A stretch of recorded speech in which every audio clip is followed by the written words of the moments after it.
እውነት በቅድሚያ ቢጂና እዚህ ውስጥ ያላችሁ ቤተሰቦች በሙሉ በጣም ከልብ አመሰግናለሁ። በነገራችን ላይ እኔ በምርጫው ላይ በቀጥታ አልተሳተፍኩም። ነገር ግን በሁሉም ቦታዎች ሊባል በሚችል ደረጃ በርካታ ቦታዎች ተዘዋውሬ ለመመልከት እድሉን አግኝቻለሁ። ያልመረጥኩበት ምክንያት ከአሜሪካ ከተመለስኩ በምርጫ ጣቢያው 6 ወር ስላልኖርኩ ሕጉን ተከትሎ የምርጫ ቦርድ በምርጫ ውስጥ መመዝገብ አልቻልኩም። ይሁንና ቤተሰቦቼ ሄደው መርጠዋል። በጣም ረጅም ሰዓት ነው የቆዩት። ጠዋት ሳይነጋ ነበር የሄዱት።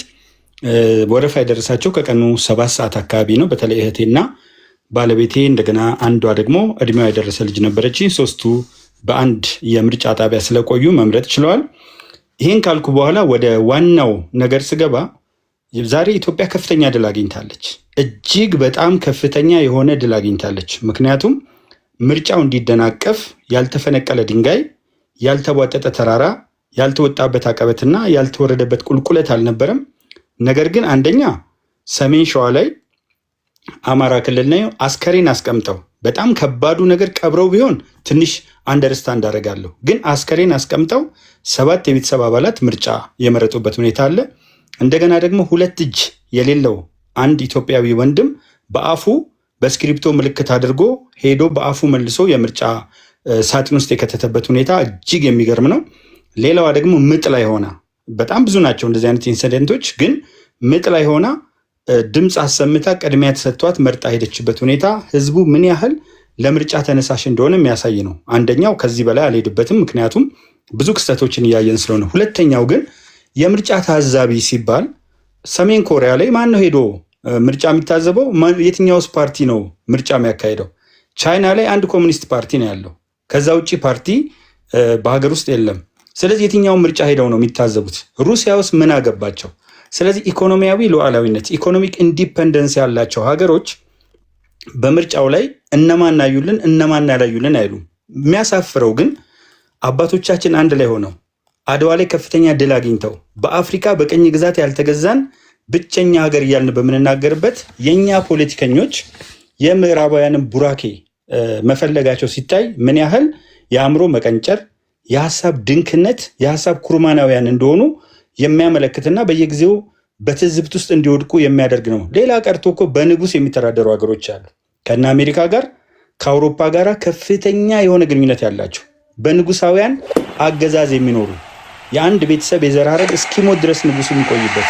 ግን እነዚህ ስር የሚገቡበት ትልቁ ምክንያት ምንድን ነው ብለህ ስታስብ ኢኮኖሚያዊ ፍላጎት ካልሆነ በስተቀር ኢትዮጵያን የሚያክል በአፍሪካ ውስጥ በዚህ ደረጃ ኢትዮጵያን የሚያክል ምርጫ ያከናወነ ሀገር የለም ብል ማጋነን አይደለም። አንደኛ የአፍሪካ ህብረት፣ ኢጋድ የመሳሰሉት እና በርካታ ጋዜጠኞች አይተዋል። ትክክለኞቹ በተገቢው መንገድ ይዘግቡታል። የፖለቲካ ፍላጎት ያላቸው ደግሞ አጣመው ያስቡታል።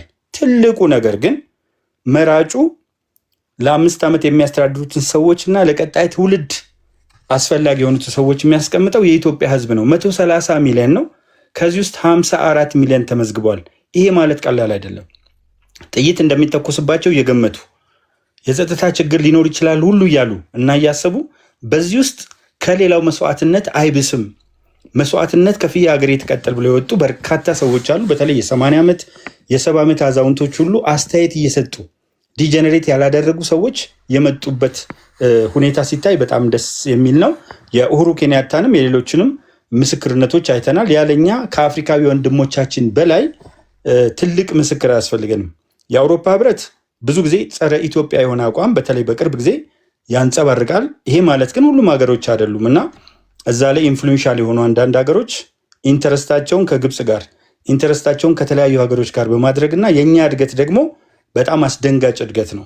ያው ብዙ ጊዜ እንዳልነው የተባበሩት መንግስታት ድርጅት ዋና ጸሐፊ አንቶኒዮ ጉተሬስ የገለጹት ሁኔታ በጣም የሚገርም ነው። ደግሞ ዛሬ አንድ ሪፖርት ሳይ ነበር፣ የአፍሪካ ፓስቶራሊስት ፎረም ሪፖርት ስመለከት ነበርና የኢትዮጵያ ስንዴ ፕሮጀክሽን በዚህ ዓመት ከ29 እስከ 33 ሲሆን የግብፅ 9 አካባቢ ነው። 10ኛ፣ 8ኛ፣ 7ኛ ያሉ ሀገሮች ደግሞ ከ5 ሚሊዮን ቶን በታች ናቸው። የእኛ ደግሞ ከ33 ሚሊዮን ቶን የማያንስ ጭምር እንደሚሆን ፕሮጀክሽኑ አለ፣ ግን ከዛ እንደሚበልጥ ይታወቃል። ከዚህ አንጻር ለአፍሪካ ጥሩ ተምሳሌት የሆነች መሄዷ የእኛን ኢንተረስት ያቀጭጫል ብሎ የሚያስቡ የተለያየ ነገር ሊያደርጉ ይችላሉ። ብዙ አላወራም።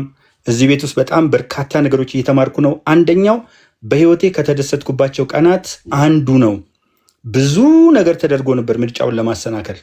ቦምቦች በየተለያዩ ቦታዎች የገቡበት ሁኔታ ነበር። የማስፈራራት ዘመቻው ከፍተኛ ነበር። ውስጥ ለውስጥ የሚደርሱ መልእክቶች እጅግ በጣም ብዙ ነበሩ። እነዚህን ሁሉ ተቋቁሞ ግን የኢትዮጵያ ህዝብ በሚገርም ሁኔታ እኔ አሁን የዞርኩባቸው ቦታዎች በጣም አደገኛ ፀሐይ ነበር። በተወሰኑ ቦታዎች ላይ መዘግየት ነበር።